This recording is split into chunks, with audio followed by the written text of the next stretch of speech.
Welcome to Business Notes. I'm your host, Diane Bogino, President of Performance Strategies in Diane Bogino Development. Our guest today is David Doerrier. David helps trainers, business owners, and other presenters engage from any stage and deliver clear, impactful, and memorable presentations that he guarantees will motivate any audience to listen, act, and commit to their product, process, and idea.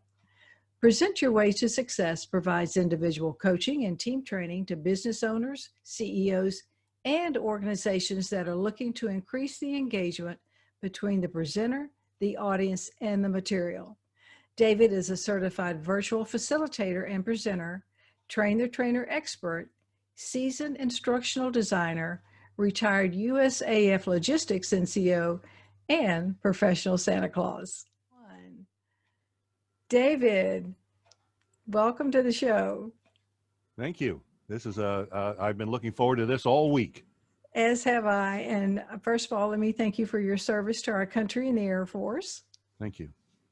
So let's start with a question here. I'd like for you to define audience engagement. Oh, well, that's a great question right out of the box.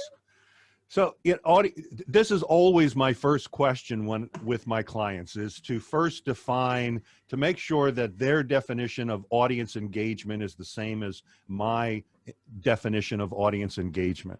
When I ask the question, 9.9 times out of 10, I get the same response. Audience engagement is question and answer period. The audience is participating in something. Now, let me also say that what we're going to be talking about as far as audience engagement, not only from the stage, a physical stage, but also the same type of engagement virtually as well. So the responses I get, question and answer periods, being involved in some sort of an activity, all of those are great examples of audience engagement. However, there's one additional piece that I teach, and that is where you can get into the audience's head, where you can make the material relevant enough that it has an emotional impact on the audience. So I also incorporate that into audience engagement. Ah, got it. So what is the difference or similarities, if you will, between a facilitator, a presenter, and a trainer? Again, another great question. I get this a lot. To me, a facilitator and a trainer are almost identical, or I should say identical. All three of those have more similarities. The facilitator, the trainer, and the presenter or a speaker have more similarities than they have differences. However, one of the things I've learned along the way when I ask people to define facilitator, or if I introduce myself as a facilitator, the first thing they think about is someone who facilitates a discussion, someone from outside an organization, for example, who is facilitating an organization through a process. That's definitely an example of a facilitator. However, what I've been able to do is to take the types of processes that a facilitator uses and incorporate those into my training and incorporate those into my speaking, because again, the objective of a facilitator is, number one, to listen to their audience and to take the audience or take that group of people through a process of some sort and to get them to an objective. So, and that's the same thing as a trainer I need to do. I need to listen to my audience. I need to listen to what they need. What gaps do they have right now? So incorporating those same type of skills into my training as a facilitator and also as a speaker, as a presenter. Again, I have to listen to my audience. I need to know what my audience needs. I need to also assess, just like a facilitator, I need to assess, do you have it? We've discussed this. Does everybody understand this before we move on to the next topic? The same thing with a facilitator, because we cannot achieve our objective if everybody's not on the same page and working through this process together. So I would say that more similarities between a facilitator, between a trainer, and also a presenter or a speaker. Yeah, all right. And so what are the three what are the three skills that all presenters must master to be engaging? Or sticky, as some people say. Yes, increase that sticky factor. Right. I've had years of opportunities to evaluate others, evaluate trainers, evaluate speakers, and there are three things that always seem to come up in each of those evaluations. One is to know your stage. In this case, if we had a physical stage, again, it would be, how do you use the stage? Where is the best place to stand? How do I look at my audience? The mechanics of using the stage. Also part of that would be, again, talking about a physical stage at this point, would be, how do I interact, or how does speaker interact with the PowerPoint? How many times have you seen a speaker turn their back and read the PowerPoint? So that would also be a part of using the stage. How does the speaker come out and take command of the stage? Many times people will ask, well, Dave, give me some pointers before I go up. The first pointer is always take command of the stage. And to take command of the stage, again, physical stage, would be to walk out and get right in the center, stand, plant your feet as forward on that stage as possible. And then from there, after your opening, and then move around casually, or move around appropriately from the stage. Now, virtually with the stage, very similar, but a huge part of virtually owning the stage would be to understand your equipment. Understand how to use the microphone, how to use the camera. Get used to yourself, seeing yourself on the camera. Using Zoom, how do you mute people? How do you get them in? All of the basic mechanics of how to use the platform would be part of the stage. How do I interact with PowerPoint and turning it on and sharing? All of those things part of the stage. So that would be number one, the three things that all speakers. Number two is the voice. Whether you're in front of people or whether you're doing this virtually, we need to hear you. There needs to be some excitement. For example, if we're in a meeting and the boss says, we've got some great new processes that I'm very excited about. Okay, we've got some new processes, and all of you contributed to all of these great processes, and I'm so excited to share that with you today. So, vocal variety, being able to hear you. Virtually, it's not so much having a good microphone. Having a good microphone is good, but I think what's most important is having great microphone placement. When I'm giving feedback to folks virtually, those are the types of things I think about. What's behind them? What kind of background do they have? I just hate, it's just a personal thing. I hate a very echoey room, and there's easy ways that you can take an echoey room and deaden it. So the two of them, the first is understand your stage, know your stage. The second is vocal variety, using the voice properly to engage your audience. If a speaker is using poor speaking skills, if they're not using the stage properly, however, the topic is relevant, the audience will listen to the speaker. However, after a period of time, because of using poor speaking skills and so on, they may lose their audience. However, the relevance of that topic is definitely going to engage them. I can't tell you how many times I went to networking groups, and still go to networking groups virtually, and you have your speaker, your keynote speaker, who is going to be speaking for 6 to 10 minutes. Most networking groups have something like this. And for example, I'll talk about a roofer that I saw. The roofer comes out to talk to an audience full of, and you can imagine what type of people you have in a networking group, everybody like you and I and 3 or 4 dozen others just like us, to talk about roof. And they come out and they talk about all this technical mumbo jumbo, the colors, what they're made out of, and this and that and everything. I saw an architect do the same thing. He came out as if he was speaking to a room full of his peers. It isn't relevant. How is that relevant to me as a homeowner, as a business owner? How can I use your services? So it needs to be relevant. So the advice that I gave the roofer is, come out with a question. How many people here have a roof? How many, and have a PowerPoint? How many people have seen a roof that looks like this?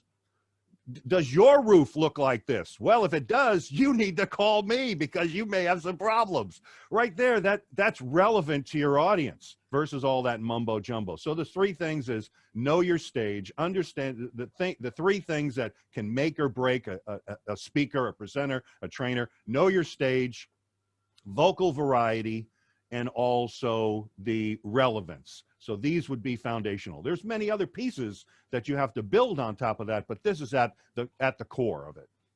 Right, exactly. I think you nailed that for sure. You did mention vocal quality, and I do want to talk just a second about the fact that you do voiceovers. So explain to our audience what voiceovers are and how you use that talent that you have. Well, thank you. Yes, I've been very fortunate. Ever since I was a young child, people would comment about my voice, and I'm a little insecure kid, and I didn't see it. But however, I had a desire to pursue radio. I did go into the military after high school, but during my time in the military, I part-time started working for an AM radio station. Radio then became a part of my life for 12 years. That's why I transitioned from full-time Air Force after 10 years and went into the reserves and stayed there for 18. But I transitioned so I could work full-time radio. I did that years before I started in the training and development business, which I'm in today. So you asked the question of how do I use the voiceover? Well, when I got into training and development, one of the companies I was working for back in early 2000 or 1999, back in the infancy of e-learning, we were creating the online learnings, self-paced learning, and we needed, they needed a voice. They said, hey, we need a voice. We're bringing in a guy to do this as well. I did radio in the past, give me a shot. So because I was on staff, and I think I want to also say that I had a good voice, that I started doing all of the voiceover for all of the e-learning that we were creating. Now through the years in my corporate business or my corporate life, again, working in training and development, continuing to create e-learning, I continue to do all the voiceover. That transitioned into a side business of e-learning voiceover, and elearningvoiceover.com is my website. So 99% of my work is all e-learning. I think that I understand the business well. I understand how to connect to the audience. So one of the things, if I give someone advice about voiceover for e-learning, is very similar to radio. Radio is you're talking to one person. You're visualizing one person on the other end. I would never say in radio, good morning, you all. How are you all doing? I wouldn't say that. It was just good morning. How are you doing today? Thank you for joining me today. I'm so glad that you're making my show a part of your day. So again, and that's the same thing with e-learning. You've got an individual that might be sitting in front of a computer with a headset on maybe, and they're looking at the screen and listening to my voice, taking them through a process. So it's that same intimate thing. So I hope I answered your question about voiceover. I've been lucky that the radio broadcasting, I did that for 12 years. Then it was around 11 years in radio. I transitioned into training and development through the Air Force, and then eventually started doing the voiceover for the e-learning that we were creating. Yeah. Do you ever do any commercials? I've done a few commercial voiceovers. Are you in that world at all? I'm not. I did commercials certainly when I was in radio, those types of commercials. Now the voiceover work that I pursue now is all e-learning work. I look through some organizations that are involved in training and development. I've been lucky that I get work through LinkedIn. Somebody will stumble on me and they'll say, hey, we see you. I have a lot of clients in India. There's a lot of e-learning that's being developed in India. So commercials, no, but I'm open to it. Sure. I can sell anybody. Come on down, Crazy Eddies.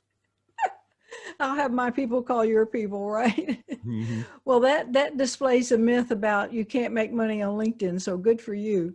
Mm-hmm. So David, what is it that you love about coaching and training others? Yeah. The thing that I saw right from the very beginning of training back in 1995, when I started training with the military, was the aha factor. Every time I ask a trainer to answer this same question, I get the same response, that aha factor. that I've been able to facilitate the group through the process in a way that they get it, they understand it. Now, as a trainer in corporate, it was important to not only get the point across or meet my objectives, but it was also important that these folks needed to take this information, immediately go back to their desk and apply it. So it was important for me not only to just verbally vomit information into the room, but it was important for me to deliver it in a way that they understood it, and that I also that I also had checks and balances throughout the presentation to make sure that they got it, having transitions. And it was such a pleasure to see them get it, to challenge them, for the audience to problem solve it on their own, whether they problem solve it individually or they problem solve it in small groups. That's the way it's going to stick. It's not some guy blabbering in front of the room for 8 hours with fancy PowerPoints and fancy material. It's about the audience, the audience having an emotional connection to the material, so they will listen. Well, that leads me to my next question. That is, how would you describe your coaching style? My coaching style, I'm originally from New York, so I have to talk with my hands, and I'm very vocal, I'm very animated, I get very passionate about what I'm teaching. However, I think that I feel that I am conscious of what the speaker or the person on the other side of the camera or the people in the room, I think that I have a good understanding of who they are and why they're here and what their objectives are. So I will certainly tone my enthusiasm down depending on the individuals in the room. So I ask a lot of questions because, again, it's not me just, yeah, I could tell you all this information on how to be a great speaker, but if you don't see the value, if you can't see yourself performing this activity or using this process, and if you don't see the value in it, they're not going to listen. So I would say that my style is asking a lot of questions, is to dig. The other thing that I take from as an instructional designer I've been very lucky as well that through my training and development career, not only a facilitator and a train-the-trainer expert along the way, but also instructional design. How do you design training? And one of the things you have to do to design training is you have to dig for the objective. The objective is we need to make more money. Well, that's not an objective. That's I hear that so many times. Dave, we need some training for our salespeople because they're not selling enough. Well, why are they not selling? What's the problem? Where's the gap? You may find out throughout that process that you're the problem. So it's what I love about training and development, and what I love about this career field of coaching others to be their best at speaking and presenting is digging for the objective. The first question I'll ask is, what are the three most important, if someone's is going to be giving a presentation or creating training, the first question I ask are, what are the three things that when they leave this session, when they leave your sales presentation, when they leave your speech, what are the three things that they must remember? If they forget everything else, what are the three things? Well, they'll come up with these three things, and those three things then become their objectives. So then they work backwards from there. Start with your conclusion first. Today we covered A, we covered B, and we covered C. Well, now that becomes my introduction, and those are the pieces that I have to build to get to that objective. So what I love about it is, or my coaching style, digging for the objective. Why are you struggling? What's going on in your head? What are your objectives? Where do you want to be 5 years from now? I ask a lot of questions. Right, good. Now, working with a CEO, we know that a CEO can have a big yet fragile ego. So if you're coaching a CEO about presentation skills and you know they have a big ego, how are you able to work with that individual and kind of get them off their pedestal to realize that they do need help, that as you said, they are the problem? Well, I would say, first of all, thank you. That's another great question. There's a lot of pieces here. And so the first piece that I would say, that if a CEO has gotten to the point where they're reaching out, where they must have recognized something wasn't working. So it would be different for me to walk into the CEO's office after listening to their horrible presentation. Well, I don't want to say that. After listening to their presentation where there may be some areas of improvement, let's say that. So, and if I was to go into that CEO's office and present that, and they weren't ready to hear that, because in their mind, like every speaker, every person, in my mind, I feel like I'm coming across this way. Everyone else is observing me very differently. So number one, if the CEO was not open yet, that would be a difficult conversation. But I would find ways of asking questions. Again, the CEO that is not open at this point. The first question would be, how do you think that it went? What was your objective? Do you think you reached your objective? Where do you feel your audience was engaged? And if they answer yes, and many of them will say yes. Well, how did you know they were engaged? What did your audience do that led you to believe that they were engaged? And they'll say, well, they were nodding their heads. You know, nobody asked a question, so they must have got it. So, and those are responses that I hear. I'll hear those types of responses. Now, when you have a CEO that now has recognized that they need to make a change, now that's a very different situation. Now you have someone who is open. Yes, they could be fragile. Every speaker is fragile. Being up in front of an audience is like being up in front of an audience naked. It's a very intimate thing. So I would say that the answer to your question, the CEO that is not ready yet, asking very gentle questions. Again, those questions are designed in a way that they are starting to see, you know, was your audience engaged? Well, they start thinking about what was the audience doing to lead me to believe that they were engaged. So again, having that emotional impact. And again, if the speaker is ready to listen, again, still being gentle, but it does give me an opportunity to start off gentle, but then start digging. This is one of the adult learning theories, is the principle of complexity. You start off you visualize a swimming pool. You have the shallow end of the pool and you have a deep end of the pool. As a facilitator, I need to start at the shallow end of the pool. I need to make it easy, make it gentle. We work our way into this process, and then depending on how the person is responding, I'm going to start heading further and further toward the deep end of the pool, more complex. So right. I hope I answered your question. Yeah, that's a great analogy. You know, professional speakers, you know, because of COVID has they're just devastated some people's careers. Some people gave up. Some people found other ways, of course, virtually. Do you teach presenters how to sell from the platform without selling from the platform? Is that part of what you teach if they need that? That's another good question. There are yes and no. Okay. I think the piece that I'm not a salesperson. Matter of fact, I hate sales, but I have to do that in this business. I'd love to be able to talk about this all day and somehow get paid for it. The sales piece of it is something that I continue to struggle with. But the piece that I can bring to the table when it comes to sales is how to engage your audience. I work with sales folks. I work with financial planners. That's a number of financial planners I've been working with lately, of how to engage the audience, not again, incorporating their sales in there, but doing it in a way where you're engaging your audience, whether you're doing it virtually or whether you're doing it face-to-face. So to give you an example of one of those techniques would be, there are 8 adult learning principles. One of them is the principle of complexity that we just spoke about.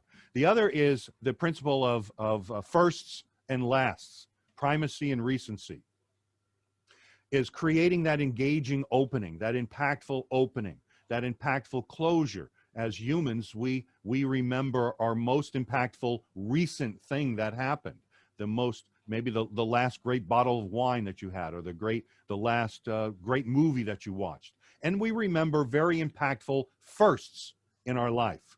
I remember my first day of going to basic training in the Air Force in Lackland, August 18th, 1976. It's ingrained in my head. It was very impactful, a change of life. So impactful first, impactful last. So and understanding that of how to create an opening that's going to engage my audience, that is going to let my audience know that I'm listening to them, I'm setting the stage properly. What are we doing? How are we going to do it? What are we do? How are we going to get there? So I would say that as far as sales, the sales piece I cannot help with. I do know some people that can help with that, however. But what I can help with is how to engage the audience, how to keep them engaged. And I believe that the more engaged they're going to be throughout your presentation, throughout your sales presentation, the more apt they will be to take a next step once you get to the end. Absolutely. And what you teach facilitators and trainers is really the same principles. And I did take a look at the 8 principles of learning on your website. That fascinated me because most people are just familiar with auditory, visual, and tactical learning. So I would encourage people to go to your website and look at those 8 principles of learning. Are those principles something that you developed? Yes and no. I was I would say more yes than no. There was Malcolm Knowles. He is the father of adult learning. He has 5 principles. These have 8 principles. These are based on Malcolm Knowles' principles of adult learning. His principles, exactly the same as the principles that I have, the 8 principles that I have, the same objective. The objective is to create engagement. Whether you use Malcolm Knowles, whether you use my 8 principles, it's all about engaging your audience and making your message stick. Yeah. Well, with all respect to Malcolm, he was here a long time ago and you're here now, and I'm sure yours are quite relevant for what we need today. You also, on your website, you address teams and a whole team's efforts at presentations. So let me ask you about that. Why would an entire team need speaking skills? So are you speaking to speaker bureaus or an executive team that each individual goes out and speaks about their company? Yes, it could be all of those. Another example of a team would be a team of trainers. What I have found over the years in corporate, many trainers have started out as subject matter experts. The majority of the trainers the folks that I have trained in the past are coming from IT type backgrounds where they've been software developers. And now, because of their expertise as a software developer, they've been promoted into a training role. That's my perfect client, or anyone kind of like that, any subject matter expert, because they know their material. However, they haven't learned yet the mechanics of how to train others or how to motivate others or engage others.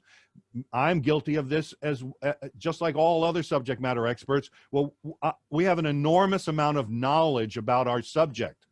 We can come into a classroom and start vomiting information to our audience, where the audience may only need to know these 2 things to be successful. However, we end up giving them too much information. So I would say that as far as a team of trainers, a team of executives, a team of managers, mid-level managers can benefit from this on just running a meeting, of engaging folks in the meeting, finding the right opportunities to ask questions. So that would be my example of teams. Right. Yeah, I've set up a speakers bureau for for a couple of nonprofits. So I would encourage them to call you also, David, because they need to get their information out, and I'm sure they're really needing it more than ever right at this particular time. So, David, my last question has to do with the virtual world that we're in right now. And first part of that would be, do you see that continuing, and how can you make people feel confident about the fact that you can help them improve their presentation skills through a virtual training? Okay, good question. First of all, I think that the virtual is here to stay. It was here. Luckily, we were transitioning into virtual prior to all of this. So yes, it is a surprise to many people.